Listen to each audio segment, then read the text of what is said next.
Santa Giustina sotto shock per il tentato omicidio di una poliziotta di Belluno per mano del marito, agente in forza fino a poco tempo fa alla mobile. La donna è grave ma non in pericolo di vita. Si allarga l'inchiesta della Procura di Belluno sull'appalto per la costruzione della cabinovia di Cortina. Nel registro degli indagati anche Elisabetta Pellegrini, dirigente del Ministero dei Trasporti. Violenta aggressione ai poliziotti durante il mercoledì universitario del Portello a Padova. In manetta un tunisino di 43 anni, tra gli agenti rimasti feriti. Minaccia con una mannaia al gestore e i clienti di un bar, poi fugge. Individuato e denunciato dalla polizia locale un 48enne accaduto a Vicenza. Provvidenziale dal Tivoli l'intervento dei carabinieri per soccorrere un 16enne stramazzato a terra in coma etilico che rischiava di soffocare gli alcolici acquistati con gli amici. Vigili del fuoco al lavoro per tutta la notte nel Veronese per mettere in sicurezza il territorio dopo il maltempo di ieri, oltre 100 gli interventi. Consentito per la prima volta in Veneto al paziente di avere con sé la cagnolina durante la seduta di chemioterapia accaduta a Montebelluna. Per la festa di Sant'Antonio il messaggio che ogni anno viene inviato alla città e al mondo intero dal vescovo di Padova, Monsignor Cipolla, e dal rettore della Basilica del Santo, padre Ramina. Benvenuti all'appuntamento con l'informazione del Veneto, informazione che apriamo con la cronaca perché Santa Giustina è un paese sotto shock per il tentato omicidio che nel pomeriggio di ieri ha sconvolto la routine del paese. Incredula e addolorata la comunità della Polizia di Stato di Belluno perché il gravissimo fatto di cronaca ha coinvolto due poliziotti, Claudio Perot, 63 anni, da poco in pensione, e la moglie Silvia De Martin, 55 anni, ancora in servizio alla questura di Belluno. La donna è grave ma non è in pericolo di vita. Silvia De Martin è precauzionalmente in terapia intensiva in prognosi riservata al Caffoncello di Treviso e il suo ricovero è condizionato da un intervento chirurgico che potrebbe essere eseguito a breve. 55 anni, poliziotta in servizio all'ufficio di gabinetto della questura di Belluno, De Martin non sarebbe in pericolo di vita ed è già un miracolo perché i fendenti sferrati con un coltello dal marito, l'ex poliziotto Claudio Perot di 63 anni, nella loro casa in via 20 settembre a Santa Giustina, avrebbero potuto causare un epilogo diverso. È una comunità in difficoltà che cerca di far fronte a queste notizie di cui non si è mai pronti. Di conseguenza aspettiamo dagli inquirenti più notizie e più informazioni riguardo a quello che è successo. Quello che è successo fra le mura domestiche deve essere ancora chiarito ai carabinieri che indagano per tentato omicidio con il massimo riservo, coordinati nell'attività dalla Procura di Belluno. Qualcuno a metà pomeriggio di mercoledì avrebbe riferito di aver sentito l'eco di una lite e poi le urla arrivare dall'appartamento della Palazzina che si trova a poche centinaia di metri dalla regionale che attraversa il paese. La figlia della coppia sarebbe intervenuta per sedare il litigio trovando la madre riversa a terra e il padre ferito a sua volta perché credendo di aver ucciso la moglie ha rivolto il coltello contro se stesso. I soccorsi sono stati immediati. Silvia De Martin in elicottero è stata trasportata all'ospedale di Treviso, Claudio Perotta all'ospedale di Belluno piantonato dai carabinieri. Siamo di fronte a un evento inaspettato e doloroso per tutta la comunità della Polizia di Stato, si legge nelle poche righe diffuse nelle scorse ore dalla questura di Belluno, dalle quali emerge la preoccupazione per lo stato di salute della collega, sentimento che ci accomuna tutti, insieme alla vicinanza e il supporto alle famiglie con particolare riguardo alla figlia. Ai familiari di entrambi la Polizia di Belluno ha offerto il sostegno degli psicologi. Un nucleo familiare molto conosciuto a Santa Giustina, il fratello di Claudio Perot, Andrea, consigliere e assessore negli anni 90, morì in uno scontro stradale nel 2011 e alla sua memoria ogni anno il Comune assegna borse di studio. L'ultima cerimonia poche settimane fa. È una famiglia completamente integrata a Santa Giustina, di cui anche il papà è grande interprete e con Claudio abbiamo affrontato parecchie iniziative anche di gemellaggio con i comuni noi di Santa Giustina. Una comunità che si trova catapultata in uno scenario drammatico e doloroso, lo stesso vissuto lo scorso gennaio a Cortina, quando Andrea Curtolo, 52 anni, accoltellò la moglie Anna Maria De Zordo ferendola gravemente. Per quell'episodio però Curtolo è accusato di tentato femminicidio. Si allarga l'inchiesta della Procura di Belluno sull'appalto per la costruzione della cabinovia Apollonio Socrepes a Cortina. Nel registro degli indagati, infatti, è stato iscritto il quarto nome, quello di Elisabetta Pellegrini, coordinatrice della struttura di tecnica di missione del Ministero dei Trasporti. L'inchiesta della Procura di Belluno per turbativa d'asta sulla costruzione della cabinovia Apollonio Socrepes a Cortina irrompe a Porta Pia negli uffici del Ministero dei Trasporti. Il quarto avviso di garanzia firmato dal procuratore capo di Belluno Massimo De Bortoli è per Elisabetta Pellegrini, dirigente del Ministero e coordinatrice della struttura tecnica di missione del Dicastero di Matteo Salvini. Nelle scorse ore gli investigatori della Polizia di Stato hanno sequestrato computer e telefoni cellulari della dirigente, il cui nome si aggiunge a quelli dell'amministratore delegato di Simico Fabio Massimo Saldini, Valeria Cepu, responsabile unica di progetto di Simico, e Angelo Redaelli, legale rappresentante di Graffer SRL. Il filone dell'indagine riguarda le procedure di appalto dell'impianto che avrebbe dovuto essere pronto per i Giochi Olimpici Invernali Milano-Cortina e non è mai entrato in funzione. Toscana di origine ma cresciuta a Verona, Elisabetta Pellegrini, laureata in ingegneria civile, è stata la prima e unica donna direttrice di area in Regione Veneto, dove nel 2017 approdò per seguire il progetto della Pedemontana ed è anche la prima donna chiamata a guidare la struttura tecnica di missione del Ministero dei Trasporti con il compito di programmare le risorse e la scelta delle opere strategiche e prioritarie su cui investire. Appresa la notizia dell'avviso di garanzia al suo braccio destro, il ministro Matteo Salvini ha affidato a una nota il suo commento in cui si legge che le Olimpiadi Milano-Cortina rappresentano un successo straordinario riconosciuto anche all'estero, frutto di anni di lavoro mio, scrive Salvini, e di un'intera squadra di cui ha fatto parte anche Elisabetta Pellegrini, che si è distinta per impegno e laboriosità. Sono certo, conclude il ministro, che le indagini confermeranno la piena legittimità di tutti gli atti. Ancora cronaca con una violenta aggressione ai poliziotti durante il mercoledì universitario al Portello a Padova. In manetta è finito un tunisino di 43 anni e 3 agenti sono rimasti feriti. 3 poliziotti sono rimasti feriti riportando prognosi di 7, 3 e 2 giorni. Ad aggredirli un cittadino tunisino, 43enne, che ha seminato il panico in zona Portello a Padova. Sono le 23:40 di mercoledì sera quando le volanti della questura sentono urla e un fragore di vetri infranti lungo l'argine del Piovego. Tra la folla della movida universitaria, gli agenti individuano un uomo che insegue le persone urlando con in mano una bottiglia rotta.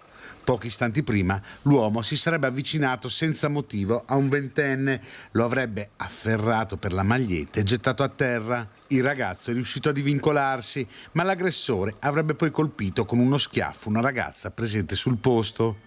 Diversi giovani, spaventati, hanno allertato il 113. Quando i poliziotti hanno tentato di bloccarlo, l'uomo ha cercato di darsi alla fuga brandendo un coccio di bottiglia. Tutto inutile perché grazie all'arrivo di una seconda pattuglia lo straniero, che era riuscito anche ad ammaccare l'auto della polizia, è stato bloccato. A bordo della vettura l'uomo, un 43enne tunisino in Italia senza fissa dimora e irregolare, ha rotto a calci un finestrino ferendo un agente che è stato colpito a una spalla e portato in ospedale. A suo carico precedenti per spaccio, resistenza pubblica ufficiale, minacce e porto abusivo di oggetti atti ad offendere. Il 43enne è stato arrestato, a disposizione della procura e in attesa di giudizio, per poi di essere collocato presso il CPR di Milano per essere espulso definitivamente dal territorio nazionale. Il questore di Padova, Marco Dorisio, ha ringraziato gli agenti coinvolti, sottolineando come il loro intervento abbia evitato conseguenze ben più gravi per l'incolumità pubblica. Anche il presidente della regione, Alberto Stefani, ha espresso solidarietà e vicinanza agli agenti feriti. Ora andiamo a Vicenza, dove un uomo ha minacciato con una mannaia il gestore e i clienti di un bar, poi è fuggito, è stato individuato e denunciato dalla polizia locale. Un Una serata in un bar di Contrapede Muro San Biagio a Vicenza viene rovinata quando arriva lui, un 48enne con precedenti e già noto alle forze dell'ordine, che comincia a discutere molto animatamente con alcuni clienti del bar finché il titolare del locale riesce ad allontanarlo. L'uomo però torna dopo 10 minuti con una mannaia dalla lama lunga 12 centimetri con cui minaccia di morte i presenti. Con l'aiuto di un militare americano fuori servizio il titolare del bar riesce a disarmarlo e chiama la polizia locale, ma l'uomo si dà alla fuga. Gli investigatori però portano alcune foto al gestore del locale e lui riconosce l'aggressore. In questo modo il 48enne è stato rapidamente individuato dalla pattuglia antidegrado della polizia locale in via Roma e denunciato per minacce e possesso di una mannaia. Sviene per aver bevuto troppi alcolici e viene salvato dalle manovre di soccorso dei carabinieri, accaduto dal Tivole, protagonista un sedicenne. Tragedia sfiorata dal Tivole, dove un sedicenne è stato colto da malore dopo aver bevuto alcolici acquistati con gli amici. A salvarlo l'intervento dei carabinieri di Riese Pio X, che hanno notato il giovane steso a terra, immobile, privo di sensi, con una grave ferita alla testa e che rischiava il soffocamento. Immediatamente i militari, grazie alla loro preparazione, hanno praticato le manovre di primo soccorso, liberando le vie respiratorie del giovane e mettendolo nella posizione corretta in attesa dell'intervento dei sanitari del SUEM. Trasportato all'ospedale di Castelfranco Veneto, al sedicenne sono state riscontrate una grave intossicazione da alcol, la perdita di coscienza e la ferita che si è procurato cadendo a terra. Sull'episodio sono in corso accertamenti da parte dei carabinieri, ma gli alcolici sarebbero stati assunti dal giovane dopo l'acquisto avvenuto in un altro comune insieme ad alcuni amici. Un ringraziamento per l'intervento dei carabinieri del 118 è arrivato anche da parte del sindaco Dorino Zilio. Ci sarebbe un arresto per l'omicidio in Mozambico di Monsignor Osorio, un sacerdote locale che avrebbe assoldato un uomo per ucciderlo. Domani a Quelimane i funerali del vescovo che aveva a lungo vissuto e operato anche nel Trevigiano. Un sicario assoldato da un sacerdote locale contrario alle riforme che Monsignor Osorio voleva introdurre a livello pastorale e amministrativo. È lo scenario che i media locali delineano dell'uccisione del vescovo 54enne avvenuta sabato nella sua residenza. Mandante è un giovane prete mozambicano, padre Novais, che sarebbe già stato fermato dalle forze dell'ordine e posto in custodia cautelare. Monsignor Osorio Citora Afonso, vescovo di Quelimane in Mozambico, era stato trovato ucciso sabato scorso con un colpo di arma da fuoco, una vera e propria esecuzione secondo le autorità locali per mano, stando alla ricostruzione che emerge in queste ore, di un sicario che per un paio di giorni si sarebbe nascosto nella residenza. Sempre lì venerdì sera durante una festa sarebbero stati distribuiti dei drink con sonniferi così da stordire i presenti nella residenza episcopale. Non è chiaro un eventuale coinvolgimento delle guardie presenti. Conferme o smentite ufficiali dalle autorità locali ancora non ce ne sono. Notizie che arrivano mentre nelle diocesi della Marca, dove padre Osorio era conosciuto per essere stato superiore dal 2014 al 2016 di Casa Amilaico a Nervesa, ci si prepara a celebrare le 2 veglie di preghiera in sua memoria il 18 e 30 giugno, presiedute dai vescovi di Vittorio Veneto e di Treviso Riccardo Battocchio e Michele Tomasi.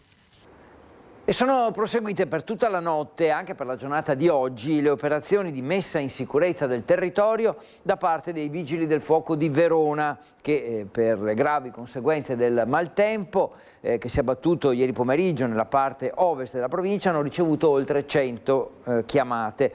Le immagini più impressionanti da Bussolengo, dove la furia del vento ha scoperchiato un'intera palazzina a supporto dei colleghi veronesi, anche Vigili del Fuoco di altri comandi del Veneto. Particolarmente colpite le aree di Castelnuovo del Garda, Bussolengo, Pescantina, Somma Campagna e Valeggio sul Mincio. A Sona 2 persone sono state soccorse dai Vigili del Fuoco dopo essere rimaste bloccate all'interno della propria autovettura a causa della caduta di un grosso ramo sul tetto del mezzo. A Bussolengo, come detto, la copertura di una palazzina è stata divelta e portata via dal vento. E sono pesanti i danni anche in tutta la fascia pedemontana, vicentina e trevigiana, in particolare la fascia collinare di Bassano, Romano, Mussolente, ma anche San Zenone fino ad Asolo.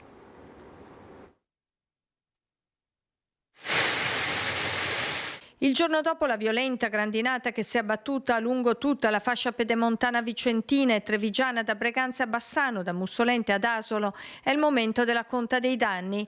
La grandine, le raffiche di vento e la pioggia fortissima hanno devastato colture, vigneti, orti, alberi da frutto. Stamattina abbiamo avuto numerose segnalazioni dei nostri soci, dalle nostre aziende, di danni consistenti, danni che hanno colpito principalmente le produzioni vitivinicole, orticole ma anche cerealicole, che in questo momento sono nel fiore del loro ciclo vitale. Eventi che fino a qualche anno fa erano più sporadici, al giorno d'oggi o in questi mesi sono sempre più frequenti. L'abbiamo visto martedì 9 nell'area di Marostica e ieri ha colpito il nostro bassanese.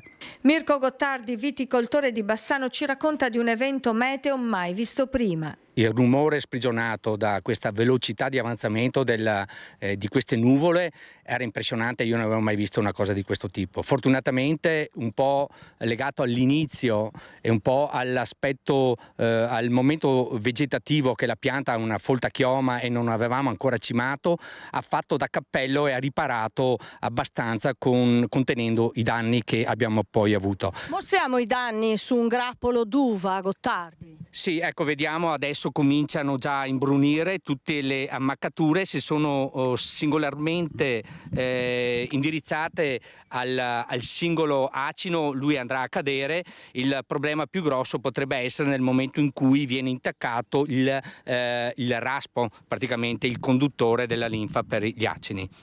Pesante la situazione in alcune aziende agricole di Romano Dezzelino e di Mussolente, dove i danni ammontano a centinaia di migliaia di euro. Chicchi di grandine, grandi come uova, non hanno lasciato scampo alle colture. Scenari che sono sempre più frequenti rispetto al passato, dove erano più sporadici, che stanno mettendo in crisi la nostra agricoltura vicentina.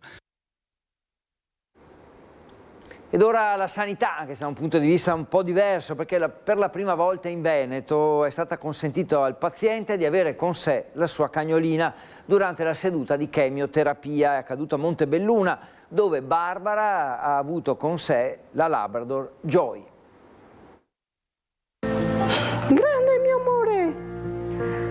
Amore mamma me. Quando sono con lei anche i dolori si calmano. Adesso vabbè, io non ho dolori, però all'inizio sono arrivata a casa che avevo problemi e le tenevo la zampa, eravamo tutte e due sul divano e le tenevo la zampa e i dolori si calmavano perché io mi rilassavo insieme a lei. Barbara Guerra e Joy, un binomio inseparabile che però non poteva affrontare la chemioterapia insieme. Una battaglia di civiltà portata avanti insieme al marito Antonio e all'associazione Angeli con la Coda, che ha finalmente visto la vittoria. Il 10 giugno rimarrà nella storia dell'oncologia veneta perché per la prima volta in un ospedale regionale, durante la sessione di infusione, la Labrador Joy ha potuto assistere Barbara nel reparto oncologico di Montebelluna per tutta la durata della somministrazione. Abbiamo avviato la prima seduta di chemioterapia con il proprio animale d'affezione, quindi siamo contenti che la Pet Infusion è riuscita ad entrare in azienda. È il primo caso, la prima paziente, e con la raccolta fondi ci ha consentito appunto questo caso sperimentale. Speriamo che ci possano essere degli altri casi per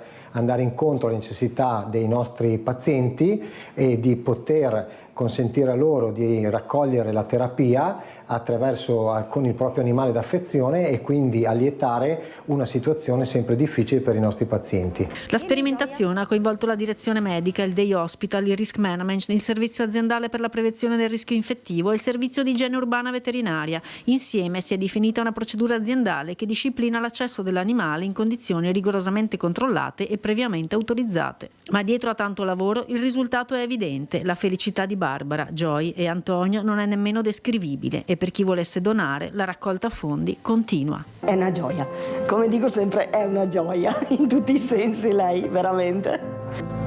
Vieni Gioia.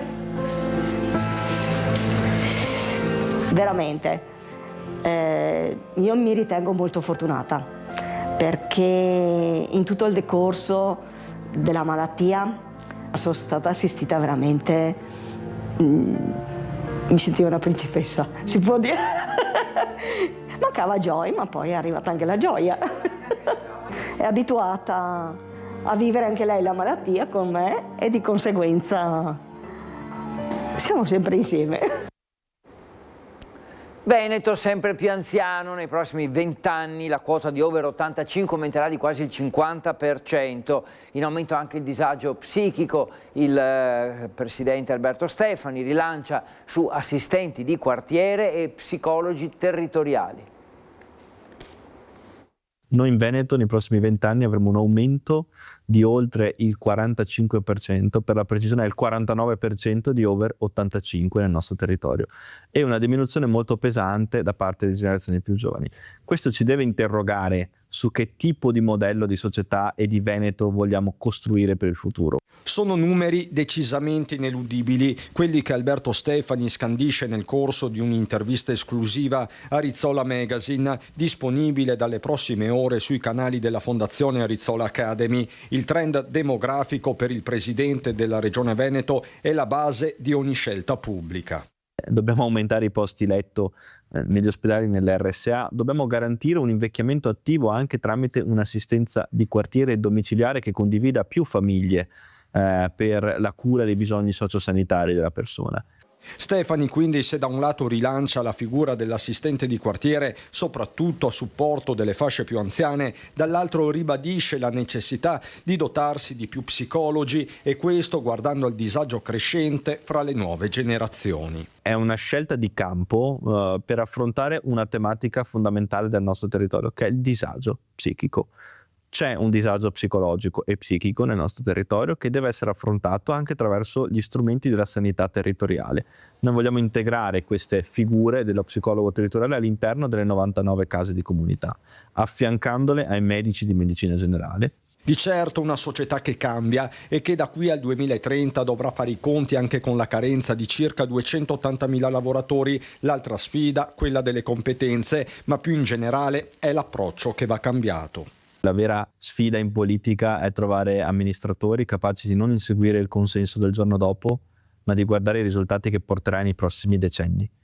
È molto più complicato perché è più facile ricevere un applauso fuori dal palazzo il giorno dopo che riceverlo a distanza di 20 anni, ma credo che la qualità del vero politico e di un vero amministratore sia proprio quella di dover aspettare 10 o 20 anni per poterlo ricevere. Per la festa di Sant'Antonio c'è un messaggio che ogni anno viene inviato alla città e al mondo intero dal vescovo di Padova, Monsignor Claudio Cipolla, e dal rettore della Basilica del Santo, padre Antonio Ramina.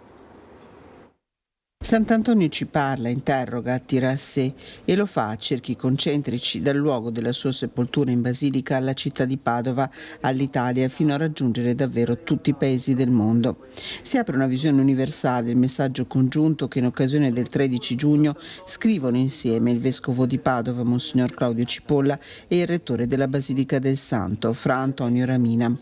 Antonio, testimone del silenzio, della pace e della giustizia. Questo è il titolo scelto per invitare, attraverso l'intercessione del Santo, a valorizzare il silenzio che feconda la parola, la pace invocata a partire dalle nostre relazioni quotidiane, la giustizia nel prendere le difese, come fece Sant'Antonio, delle persone povere, fragili, senza voce. In attesa della festa del 13 giugno non si fermano lo stupore e la meraviglia anche della comunità francescana dei frati per una devozione che antica continua a rimanere significativa nel tempo. Le persone che si avvicinano a Sant'Antonio, che esprimono nella loro vita un affetto, un'amicizia per lui, hanno nel cuore tantissimi desideri, tantissimi sogni, per cui ritroviamo persone che davvero vedono in Antonio un luminoso interprete del Vangelo, altre persone invece riconoscono in Sant'Antonio il volto di una persona amica che sta loro accanto, che le accompagna nel cammino della fede. Ecco, credo che questi due aspetti siano profondamente intrecciati, trovare in Antonio un esempio e trovare in Antonio un amico che ci accompagna. Ed è tutto per questa edizione del Veneto, del nostro notiziario. Grazie per averci seguito. Arrivederci.